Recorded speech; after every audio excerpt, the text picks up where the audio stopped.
this session is entitled Disrupting Philanthropy. And I thought I would just delve into that a little bit before I pass over to Juliet.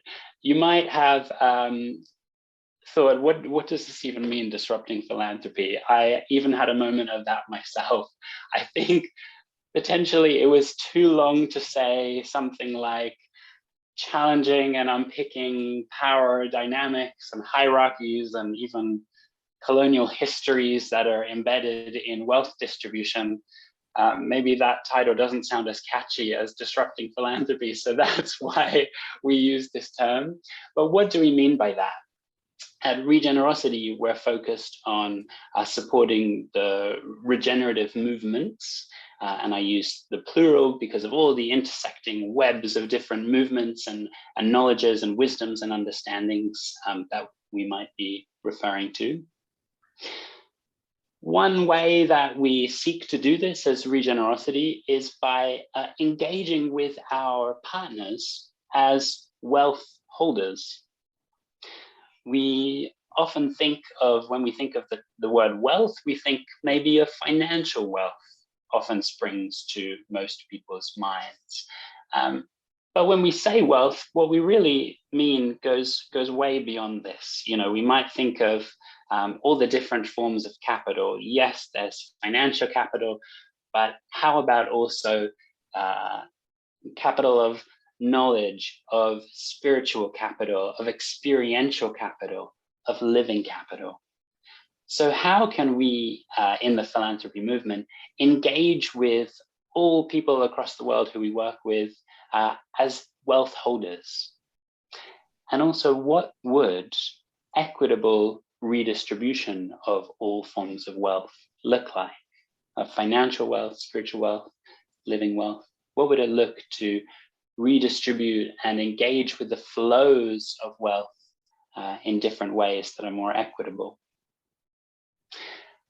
Another way that we question philanthropy is also the bureaucracy that is tied up within philanthropy.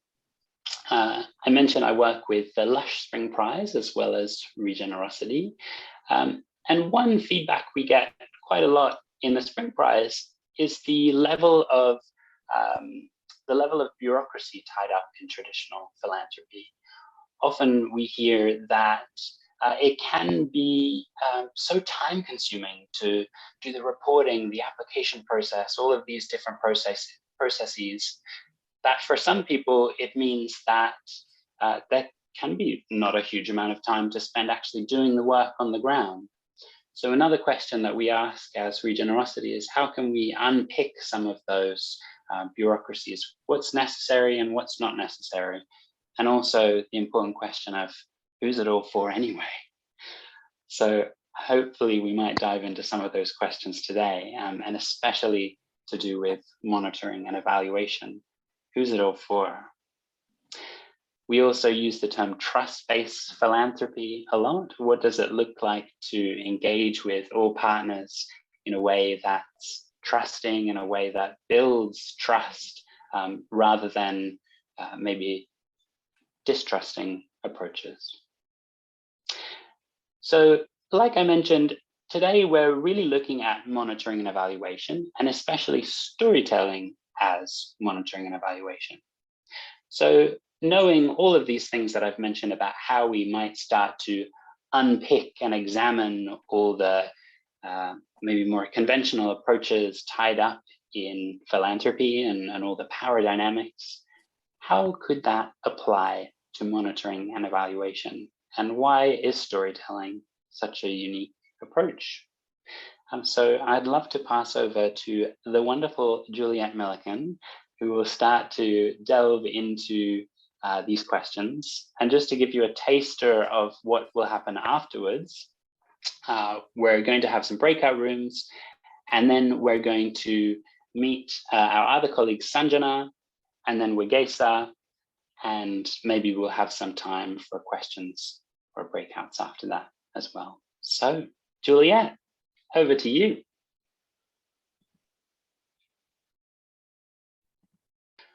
Oh, you're on mute, by the way. You're on mute. there's going to be, if there's a phrase for 2021, 2022, I think that's it, right? I think it probably should go into the Oxford Dictionary. You're on mute as a whole phrase, like one word. Thanks, James. Exactly. How many times do I have to be reminded to take my mute off? Lovely to see you all here. My name is Juliet Milliken. I'm coordinator of Realliance, which is a sister organisation of Regenerosity. And we also are working with Regenerosity specifically on peer learning circles and monitoring and evaluation. And James has given us a lovely introduction to what disrupting philanthropy might mean and might look like. And being invited to do the monitoring evaluation within that space opened up a question and an invitation to really look at what we were doing, how we were doing it, and who we were doing it for. So my role today is to give you a little bit of the technical background to the decisions we made and why we made them, in order to enable us to have a bit more of an in-depth conversation about different ways of doing these things, and to hear from you about some of the approaches you use in your own organizations, and also to hear from some of the participants on this particular program about their experiences and the challenges of working in this way. So let's dive into the background. As you know, I'm sure all of you that work in this field, that monitoring and evaluation is a complex field, fraught with many, many different acronyms. Somebody told me a story last week about how when they first joined the organization they were working with, they kept seeing the word meal written and the team for meal, and they thought that they were the team that did the catering. MEAL actually, I think, stands for monitoring, evaluation and learning, but it's also called MEL. And sometimes it's just called M&E. And we also talk about participatory monitoring and evaluation and impact evaluation. So within Regenerosity, when I joined them, they said, we want to use a PMERL approach. So even another letter in there, which forced me to really sit down and talk with my colleagues about what that actually meant in practice. Well, it stands for participatory. Participatory means involving people, I think, not only in collecting data and doing the work, but in making decisions around what data to collect and being involved in the analysis of that data. So involving people from the beginning in what we really need to know if we're going to talk about success. Monitoring means checking progress, and we check progress really to ensure that we're on track with what we're doing. So the results of monitoring are for everybody. They're not for funders. They're for those doing the work to think, is this working? And do I need to change direction? Evaluation. Yeah, evaluation gets bad press. People think of evaluation as meaning the test or the exam at the end. But actually, evaluation is about looking for what's of value. And we ask the question, well, what's of value to whom? And in this instance, I think it's got to be what's of value to the people who are doing the work and the people who are involved in the work, so the participants. Of course, the funders want to know what's of value, but really we're concerned with what's valued by the people we're doing this with and for. In this instance, we also included research because we are very keen to try and build new knowledge from all the activities we do, recognizing that we're working in a changing climate, a changing environment and a changing field. And so tracking what we're learning is an opportunity for us to create new research and create new knowledge. And from that new knowledge, what's it for? Well, it is, of course, for learning. It's for all of our learning, the learning of the participants of the program, the learning of the organizers in the different organizations, the learning of us as people doing this work, and the learning of funders. And we learn from each other. And if we're going to disrupt philanthropy, we need to educate our funders as well into how they do this work and what's the best way of doing it. So we all needed to learn. And that raised the question of what we need to collect data about and how we measure success. And I've included here a little framework which I've borrowed from somebody called Dave Snowden, who's known quite well in this field. I had a great conversation about him with our colleagues from Gardens for Health the other day when we were visiting them in Rwanda. And that was just a little opportunity for me to say, yeah, we've just visited our colleagues in Rwanda. Amazing that that was even possible in these COVID times. We just found a little window to slip out and see them before the doors closed again. But too often in development humanitarian work, and I've worked in this field for a long time, we assume that there is an obvious or linear relationship between an intervention and the effect of that intervention, between doing something and the outcome. So give people water and then this will be possible. Give people more money and this will be possible. Educate people in this way and this will be possible. And human beings are infinitely more complicated than that. So trying to measure success through a linear assumption that if you do this, this will happen. I think we've all learned over the years that that is not going to help. And that trying to determine a standard for best practice that relates across the world in different contexts with different environments and different populations is also not going to work. Is the situation complicated? Well, a complicated situation very often is a situation which, if you analyze it for long enough, will have right solutions. And the example Dave Snowden often uses is sending a rocket to the moon. It's very complicated. Not many of us can do it, but if you do all the calculations right, then you're likely to get the right result. People and systems are more complex than that. There's no single answer that fits everything. We have to be sensitive to our environments and to the systems we're living in. A chaotic situation is often the kind of situation you get in crisis and humanitarian response. You need an immediate response. It's an unpredictable situation and everybody's thinking short term. But short-term thinking is rarely good for long-term solutions and rarely good for long-term environments, long-term populations, and long-term biodiversity.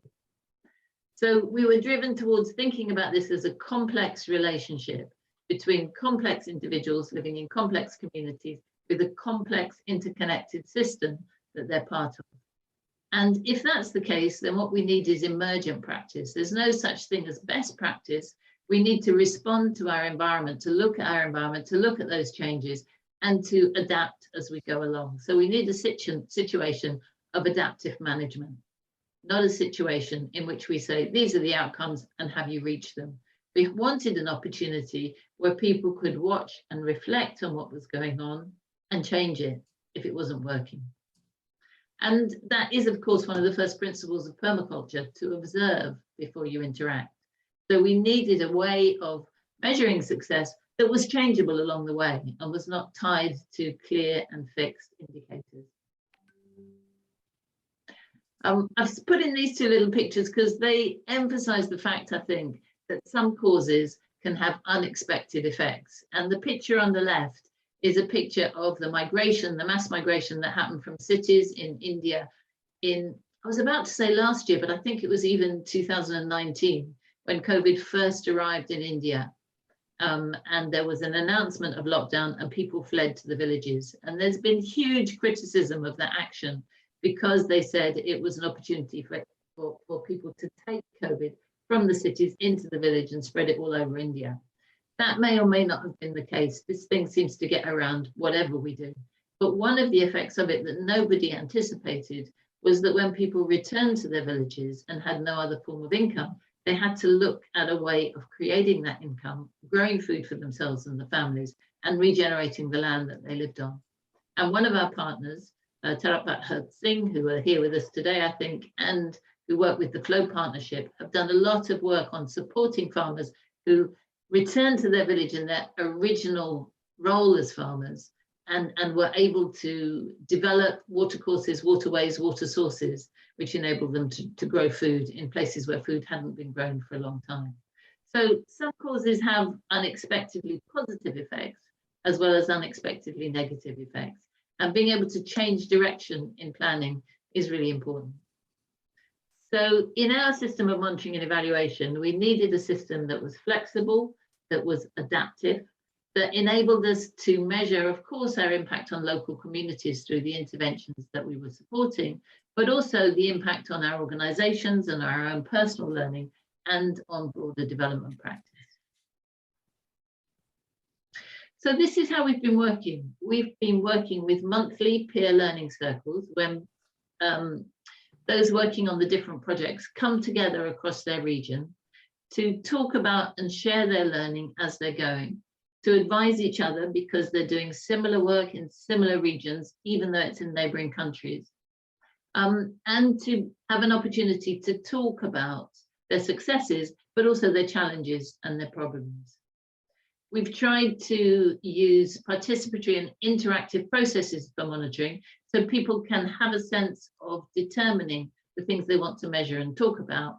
And overall, we've tried to use videos, storytellings, presentations and case studies that can be shared beyond funders, because we felt all that time that's put into monitoring and evaluation tends to go in a report that might, if you're lucky, be read by a funder and put on the shelf. And that work is then wasted. So we felt that by creating different sorts of products, they would entail deeper reflection, not just on numbers and on outputs, but on learning and on development and on thinking and on change, and create something that people could share.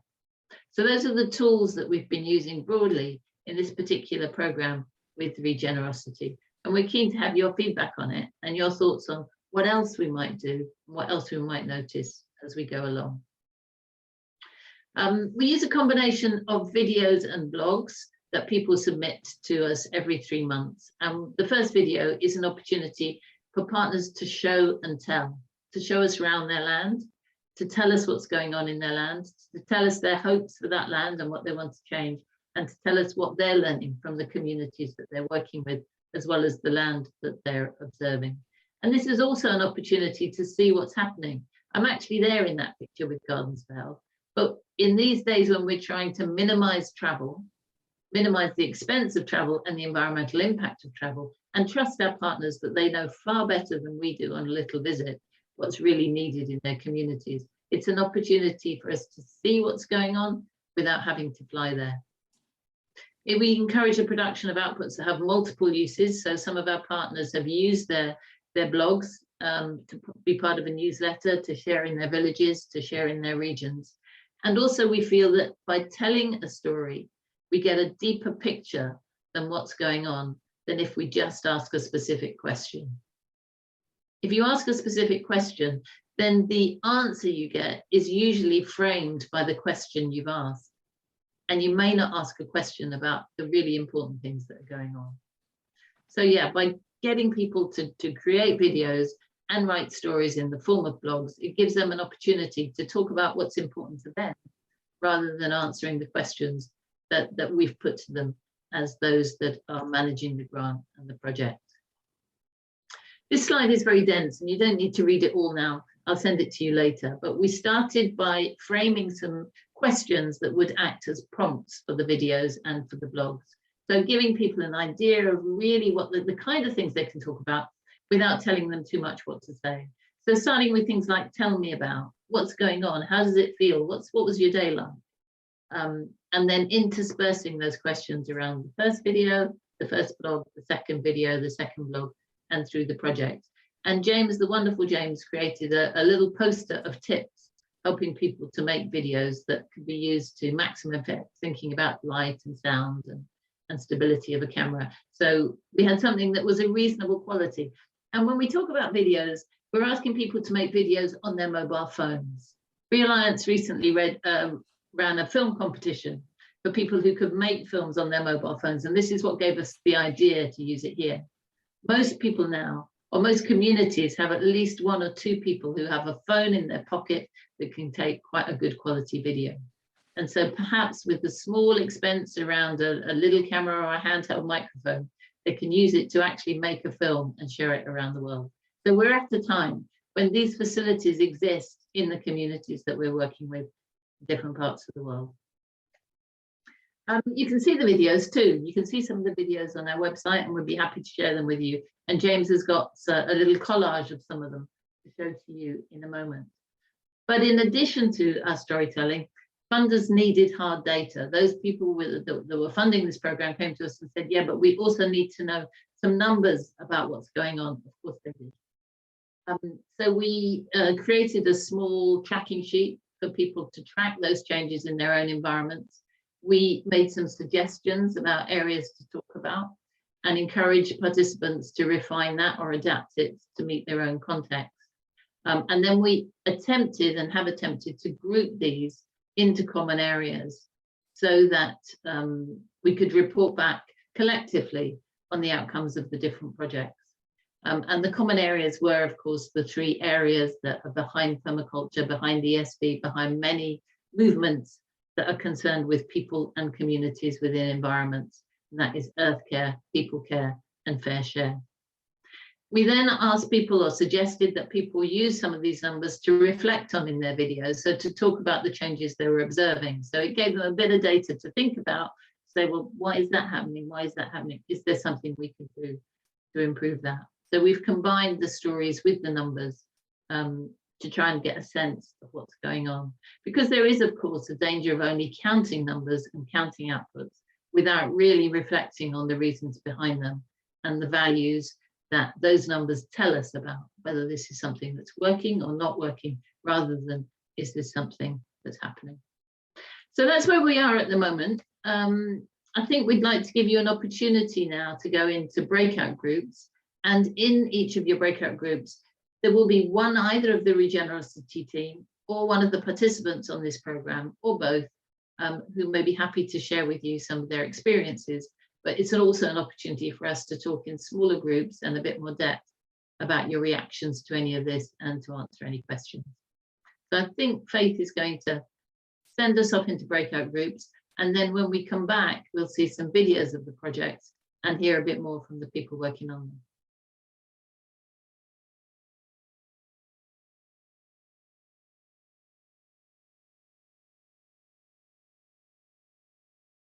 Yeah, what came up for you in the breakout rooms into the chat box? Thank you so much. In a moment, I would love to pass on to the wonderful Sanjana, who is our Regenerosity team member and working especially with our partners and friends in India. But shall I show a video first, Sanjana? Yeah, why don't you do that, James? It will give more context to what exactly is happening in India with respect to storytelling and approaches and challenges the organizations and nonprofits usually face with respect to storytelling. Yeah.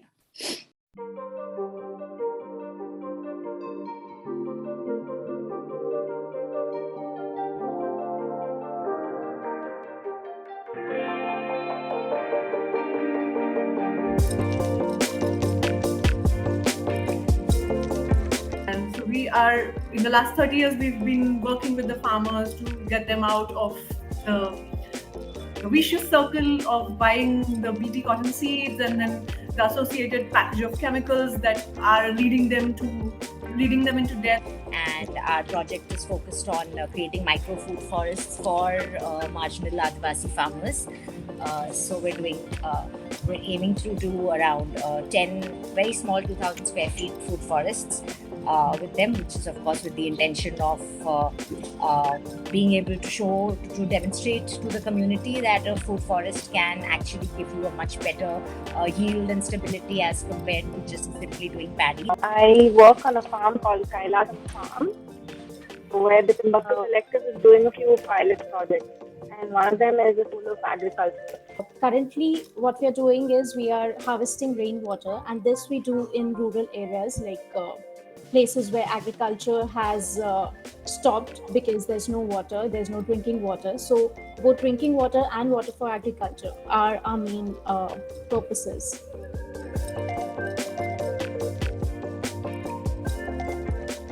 What you define as regeneration, let's say not the Google definition or the Wikipedia definition, but what you understand. What should be those tiny things we can keep in our head while writing, while turning those data into stories?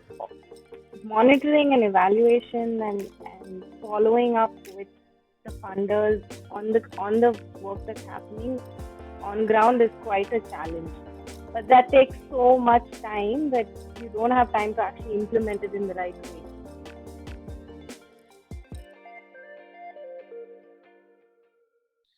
Thank you so much, James. So, okay, before I go ahead, and it's not planned, so James will be like, what the hell are you doing?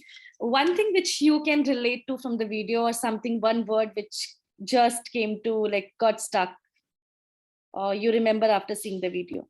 You can just write it in the chat box.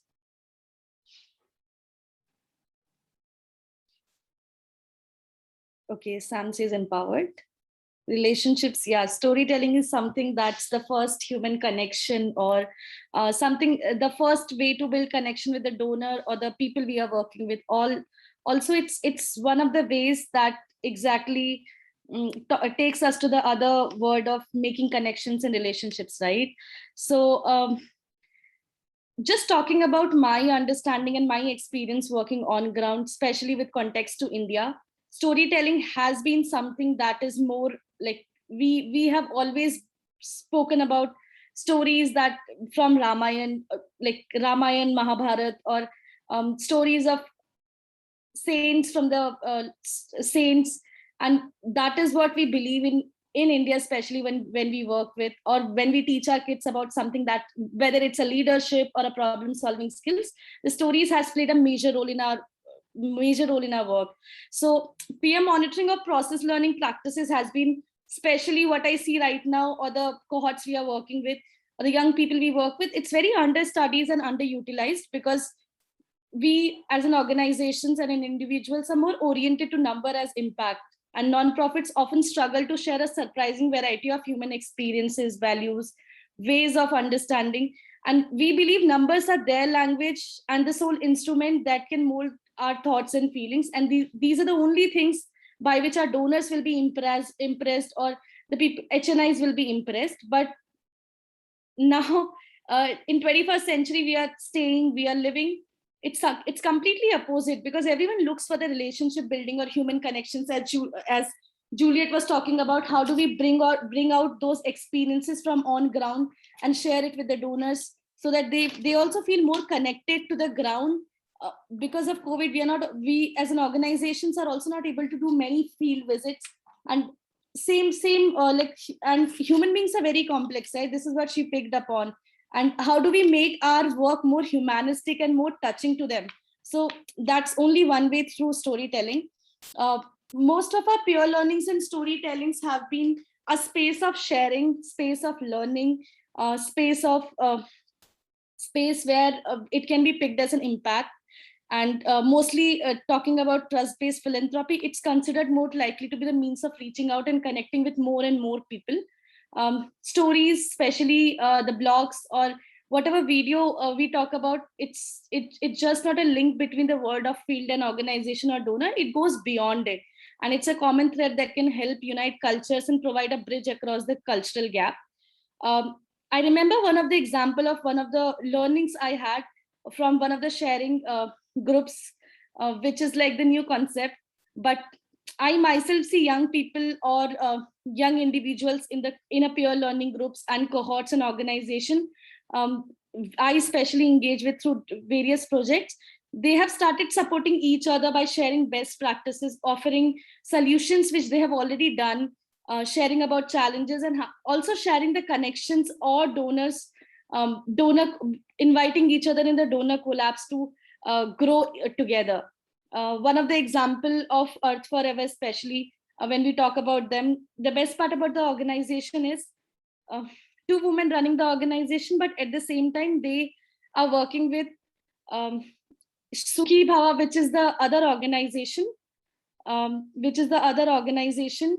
on ground by training more and more women for kitchen gardens, right? So that's something which really stood out for me. And also my work with Quest, especially with young people, I have seen that storytelling is one of the medium of learning for them. So as like we struggle on ground, myself personally, when suddenly someone asks me, okay, can you share a video or a story?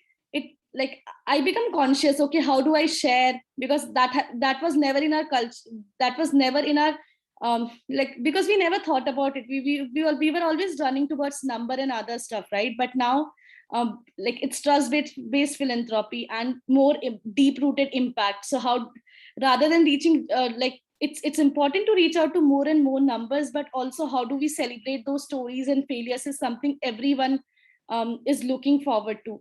So that's something I really wanted to talk to you all about. And one thing which the word is not only looking forward to financial capital now, it's more about social capital as a future of wealth and impact. How can we make our reportings more attractive? There are many tools which are coming in. but how do we actually work with each other to build the capacity together. Relationship being connected to experiences and feeling is something it also bridges. At the same time, like it's also about how do we learn together in this changing world, and how do we share technologies which we are working with, so that others are also benefited from it, and we can share our challenges in these peer learning circles, and also talk about what has been our experiences in storytelling. And that's the medium to reach out to many and many people. And that's what I wanted to say. Would like to invite Vegesa. Vigesa, yeah, Vigesa is from East Africa, and if you from the first, when she introduced herself, she was just talking about elephant, the state, like the country she belongs to, and like that's the way of like I myself got attracted to. Okay, I should visit East Africa once because this is what it is. So that's the way of connecting to the human via storytelling, right? Vigesa, do you want to go next and talk about your? Thank you so much. Thank you so much, Sanjana. James, you had a video to share? Yes, yeah, I'll share the video now as well too. Okay. And thanks so much, Sanjana. I completely agree as well about the power of human connection and how we learn so much from storytelling.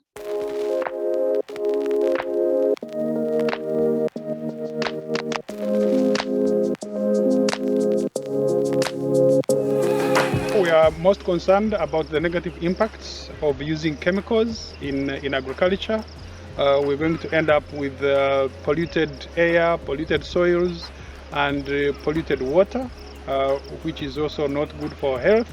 The food that we grow will also not be good because of the chemicals, so we'll end up with nutrition insecurity. We've reached over 1,500 refugees households. You know, they have planted trees, they are having more than one meals in a day. You know the life of a refugee, 1 meal in a day, and that's that. But now we help in these guys to produce food, and they can have more than one. You find they have 2 or 3 meals, not just meals for the sake of meals, but nutritious meals. We managed to take permaculture from the gardens to the airwaves, and that's specifically at Kakuma refugee camp. And we have a 8-episode radio program running up to now. It's reaching about 300,000 refugees, including community members. And we are actually receiving a lot of demand to extend permaculture, indigenous seeds and trainings and everything. We basically, GHI really promote nutrition and nutrition sensitive agriculture in Rwanda. So we've been operating in the nutrition, in 5 districts of Rwanda, implementing nutrition interventions. And I'm also grateful to be among our neighboring country colleagues, Uganda, Kenya, and others.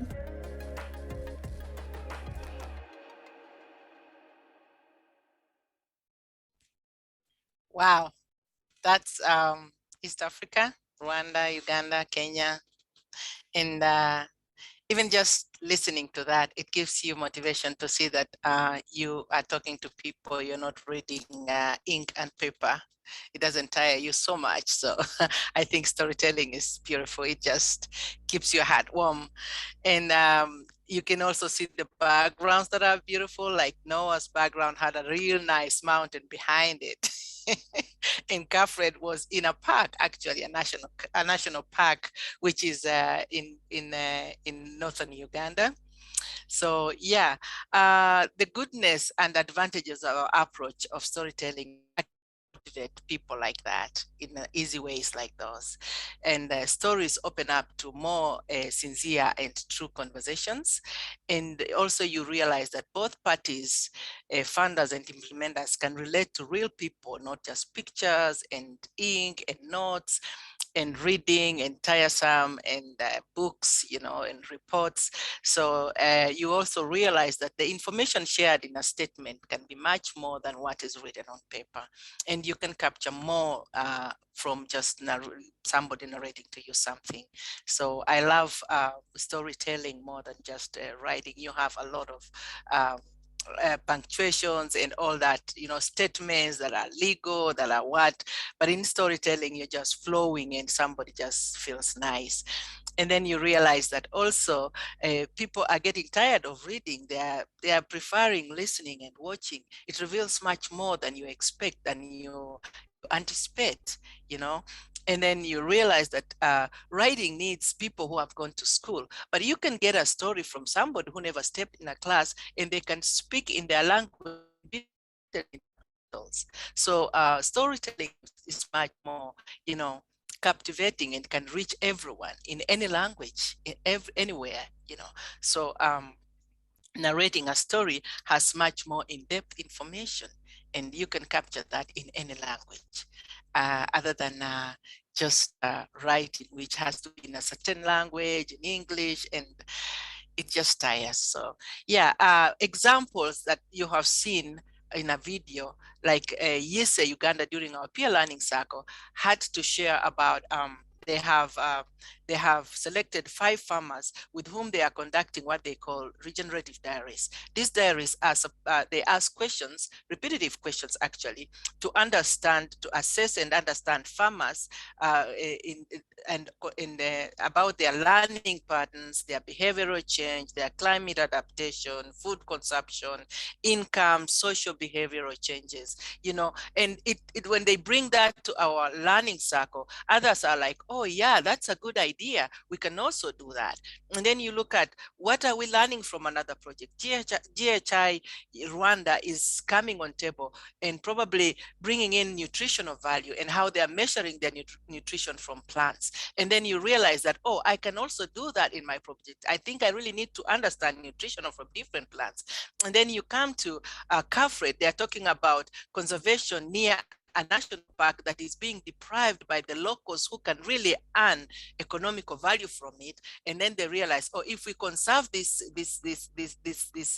land and continue to conserve our national park, probably animals will have enough to eat, and we would have enough revenue if we farm in regenerative ways. And they had questions about pest control techniques that are not harmful to the environment, and they got feedback from other teams that already know how to use natural concoctions that are actually herbal pesticides. And then we look at Kajuru Hills, who are actually really focused on disseminating information through radio activities in language that any local languages that people can understand about permaculture and regenerative agriculture.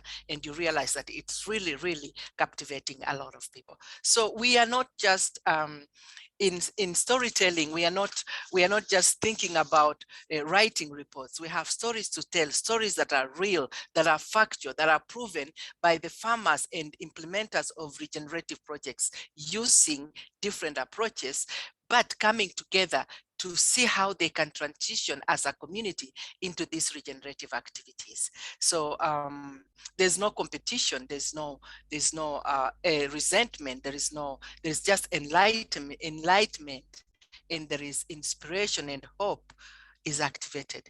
We are becoming a peer learning community of regenerosity. Thank you. Thank you so much, Wagesa. I resonate so much with you when you say we're trying to move beyond competition. It's not about competing as people working together in the movement. And yet these attitudes of everybody applying for the same bids, the same funding can sometimes make us feel like competition. But how can we move beyond that to become a space of collaboration and co-learning together? And create spaces where we can all learn from one another as peers, as equals. Super powerful. Thank you so much for sharing. So we are very grateful as well to have some of our wonderful partners with us here today. And I hope I don't miss anyone's name. We have Denise from Gardens for Health. We have Apana from Earth Forever. And who else do we have here? Bruce. Oh, we have Bruce here. Peter Andabona, Peter. Noah. Oh, great. Oh my gosh, well, we're fantastic. We've got a lot of friends here. So now we will be opening up for a space of questioning.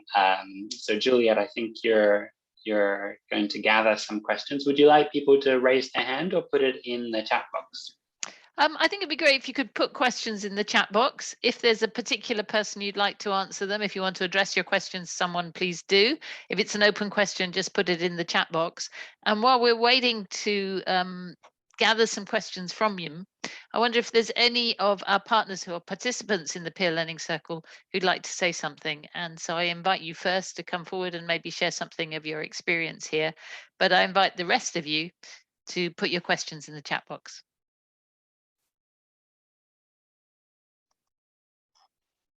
And you can be so honest, by the way. Tell us you hate it. No, I'm kidding. Well, no, you're very welcome to. Denise, yes, Denise, please go ahead. You've got your hand up. Please speak. Lovely to see you again. Nice to see you here. Thank you, Juliet. Hi, everyone. I'm Denise. I'm at Kigali, Rwanda, and I want to share something regarding our peer learning circle. At Guidance for Health, we have been like new grantee for the Regenerosity project. And then at the beginning, we were looking for implementing the permaculture techniques, in relation with the regenerative agriculture. And as we were very new for working with the Regenerosity team, we had time to learn from others.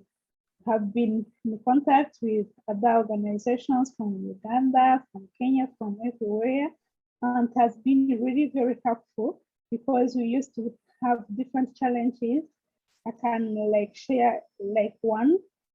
For instance, here in Rwanda, we have been using fertilizers, chemicals, and so on to boost up the productivity. And while starting to work with the Regenerosity, we're looking on the transitioning from that organic farming to the permaculture techniques. And we have been having a lot of challenges, thinking about that. If this will give us like a production that we need. So if we come up with these principles in the community, are they going to understand what we are talking about and so on? And while having those peer learning circles have been learned from our peers from other organizations. We have seen amazing work that they are doing. And by sharing all those insights, and of course techniques, because like we have been very challenged by pest and disease management in organic ways. But during those peer learning circle, we have learned from others which organic method that can be used for that. So it has been really, really helpful for us, and we are very grateful for the Regenerosity for organizing such monthly peer learning circles. Thank you. Thanks, Denise. There's a question for me in the chat box from Katie. So I'll chat about that for a while. Katie asked if I had used the Sign-Fin framework and the work from Cognitive Edge to inform the peer learning groups. And that's, I guess, not directly, Katie. It certainly informs my thinking, and it convinced me of the limitations of log frames. I've worked, as I said earlier, in the development sector for a long time. And so I've been through and lived through the log frame era, where we had to determine in advance our performance indicators, our impact indicators for the whole of a project for 2-3 years, perhaps. And I sensed for a long time that that wasn't working and that that was not the way to go, and that we really needed room to change our intentions, our aims, our learning outcomes with the people who were involved with us right from the beginning, to do that as we went. And so it convinced me of the need and the importance of adaptive management, but also the importance of seeing any change in intervention within a broader context and looking for the impacts of that intervention on a whole broader interactive system. So for me, it clarified why we had to move away from that and towards storytelling. I know that Cognitive Edge, and for those of you that don't know, Dave Snowden, who is behind the framework that I shared, has an organization called cognitive edge, and he's developed a software tool for analyzing stories on a large scale called SenseMaker. And very big organizations like Oxfam, like the Life and Peace Institute, have experimented with it and used it. We haven't done that. We're not working on that larger scale. We're working quite intimately and using stories in peer learning circles. So we don't need to analyze stories away from the people that wrote them. We're analyzing them with the people that wrote them. But I'm quite interested in the fact that the SenseMaker tool exists. I'm very happy to share its name if people want to look it up and see, have a look for it for themselves to see if it would work. And I know some of the big organizations have been very convinced that it's very valuable in trying to evaluate change over a large scale by using multiple accounts of what's going on for multiple different people and give fairly reliable results. And Juliet, Faye has asked in the chat box, have you completely moved away from maybe more conventional KPIs and only to a storytelling approach? We use, as I shared with you in the slides, we use a mixture of tracking what's happening on the ground, so tracking what's happening to environments, tracking what's happening to communities, and quite basic measures for that, i.e. is nutrition improved? How do we measure that? Let's ask people how many meals they're having and what the makeup of those meals are. Let's observe those meals and put in how daily meals change over a period and are affected by people's ability to grow food. So we use indicators, and we use numbers, and then we encourage our partners to reflect on those numbers and say, okay, what have you noticed from that? What does it tell you? What does it mean for you going forward? And Peter has asked a question of Wagesa, which was, oh no, Peter's just commented on Wagesa's and said, yeah, wow, great encyclopedia of events. So thanks for that, Peter. And Linda's asked if she can have my slides after the session. Yes, of course you can. No problem. We will share all of them and possibly a recording of the session too, I think. Is that right, Faith? That's correct. Yeah, we'll share everything at the end. So we've got a few more minutes left. Are there any other partners that would like to share their experiences and comment on them? Or do we have any more questions in the chat box?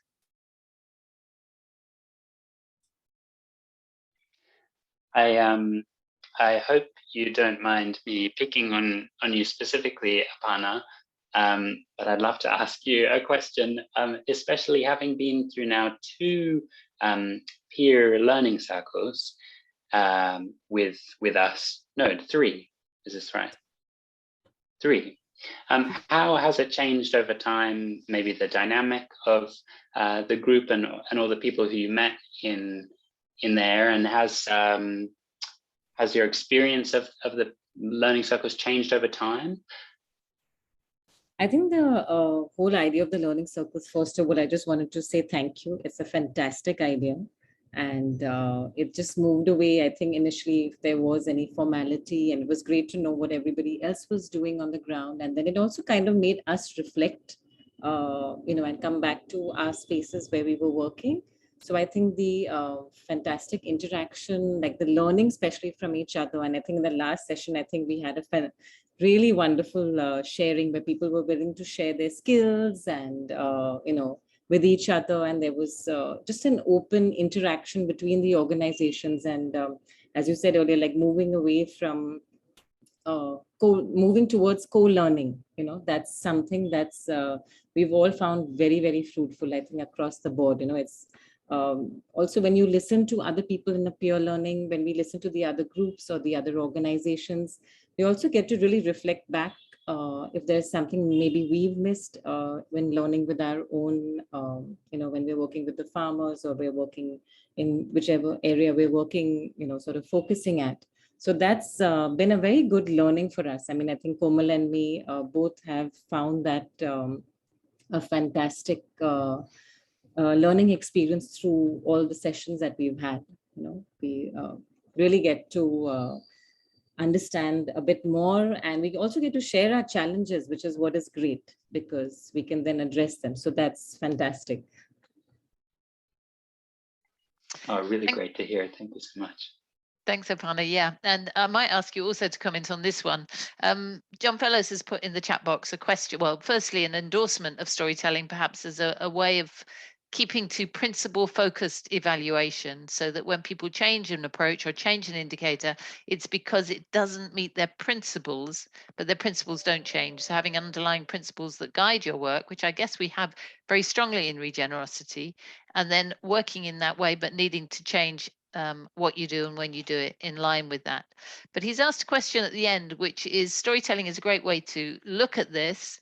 Is it best that it's just spontaneous, or should we guide storytellers? And we've gone for somewhere in between. We've supplied prompts because we wanted to give people a sense of what we wanted them to talk about, rather than just a story about anything. We wanted to try and help them to focus on thinking about what was going on, and therefore to encourage that reflection. And then we've also talked to people about how they've used their blogs or might use their blogs or videos, and what they might do to refine them. And I've shared with you straight in the initial presentation those tips that James gave for how to make a good video. What do you feel, Aparna? Do you feel that it's useful to have prompts for storytelling, or would you rather us just leave it open to say, tell me about your project? I think it should be, the prompts help. It depends on, how, if you have an experience in terms of documentation. If you don't, then I think some prompts can at least guide you into that direction, which you can look at. I think as long as the storytelling, I think, has to be in line with the focus on what you are working with, I think then there can be a leeway along the way, because you always get to, you sort of, I feel, learn on the field and on the job, and you're allowed to, then you can share far more. But I think it should be keeping in line with perhaps the original focus with which you started, so that you don't lose that. You can have sort of creative inputs along the way, but it's very important to stay aligned with the original, with your focus area in which you've embarked on in your project. Thanks, that's useful. And I'd be very interested to hear from anybody on the call as to what they think the $1,000 question is, that, one single question that would open up everything that you want someone to tell you about what's going on for them. So if anybody's got that question in their mind, please do share it with us, and we'll try it out and see how it works. Can I try? It's interesting. At DISE, we throw out regenerative diaries, which we've just started. Sorry, Noah, can I just introduce you, because it's great for people to know who you are. Noah Zempile is one of our participants, director of YISE, one of the projects that we're working with in East Africa, and a great colleague to have and a great person to have on the call. So over to you, Noah. Okay, thank you so much. It's so I'm just trying to share experience with our regenerative diaries that we've started just recently. And one thing we start with, because we want our farmers to open up and share their experiences and their stories. One thing we start with, one question we start with, which is interesting, is, how do you feel today? And that helps us to assess the mood, if they are happy.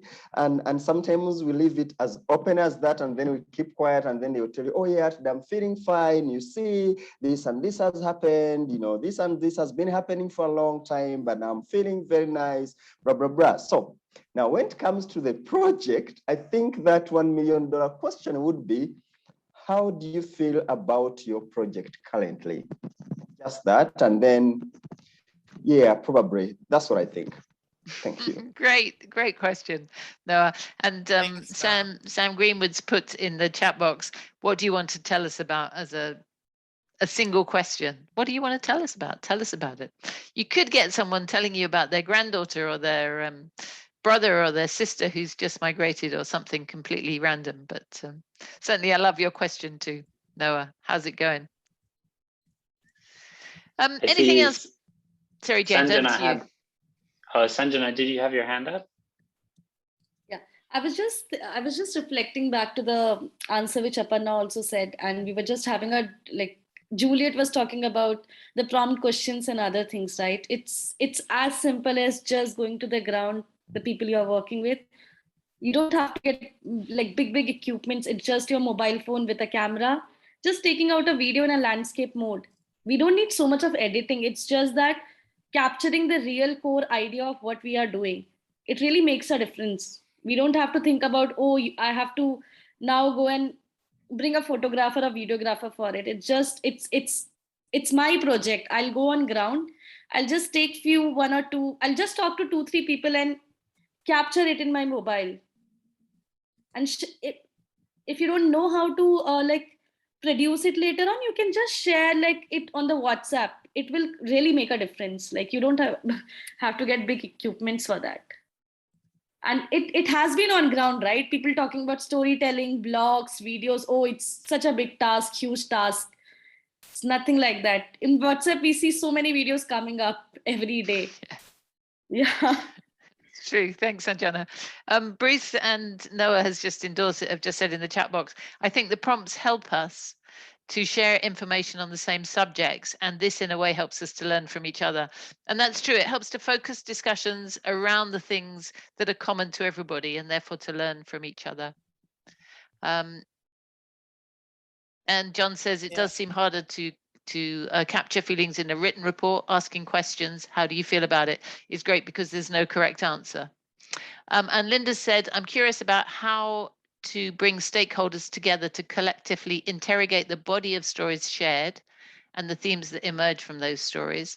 And then by harvesting insights and enabling those who told stories to talk directly to policymakers, government officials, or other with decision-making power.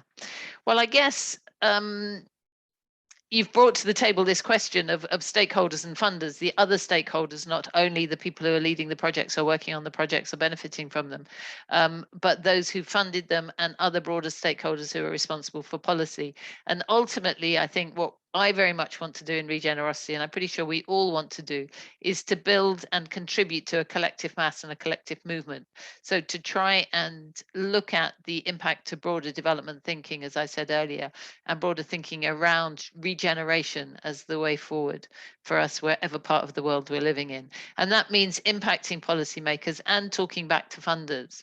And we shouldn't forget that funders have their own requirements for reporting, which is why we've also tried to group together participants' chosen indicators under common indicator headings, so we can report under those headings of these are the changes and this is what we've learned collectively, but also that people can use the stories and their blogs and their videos and adapt them for different audiences. So to publicize much more within their own regions, their own countries, to their own governments, what's going on and why this approach has been better for them as a way forward than some of the traditional interventions that have happened previously.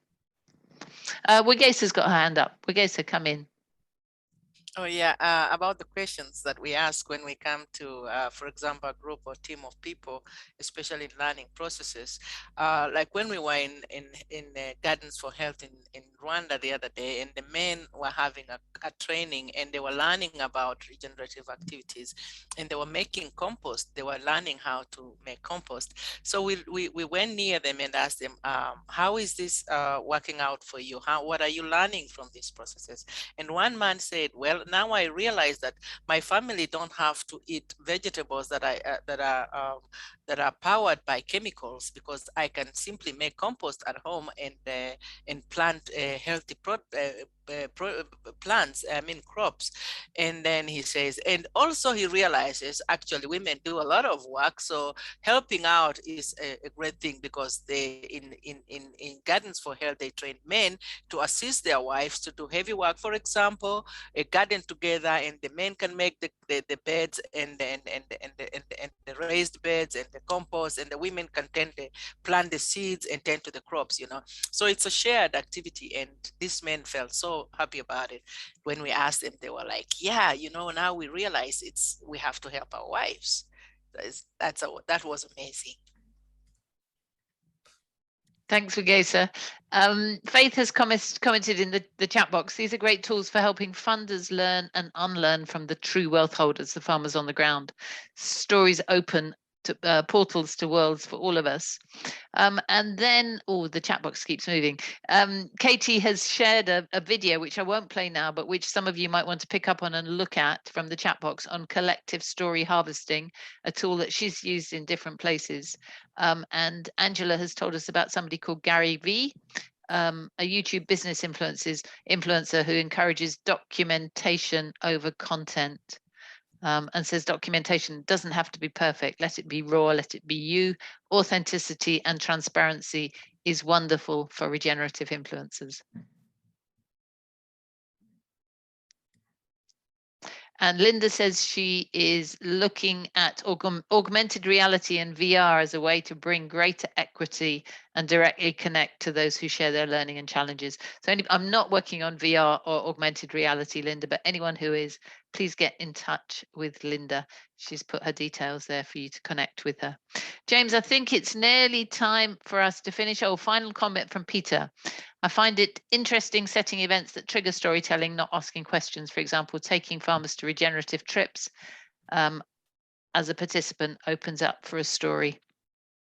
So back to you, James, to finish off and say goodbye.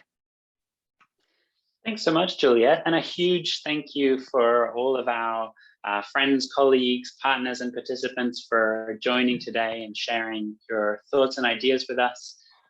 And also for all of the people listening and asking your fantastic questions. It's been a pleasure to connect with you all, and thank you so much for this. And for those of you who've asked, we'll share this recording on the Regenerosity YouTube page soon, and you can keep up with some more information at regenerosity.world, which is our website. And of course, this has been hosted in partnership with Realliance tonight. So Juliet and I also work with an organization called Realliance. So I'll pop their website in the chat box in a moment, so you can have a look more about stories from Realliance as well. And to say goodbye, I would just love to welcome everyone as you're signing off to unmute yourself as you leave and just say a word of goodbye, or any word that you have taken has emerged for you throughout this session. So a huge thank you for joining, and see you all very soon. Thank you. Thank you, guys. Fine. Fantastic. We talk. Thank you, team. Thank you so much, guys.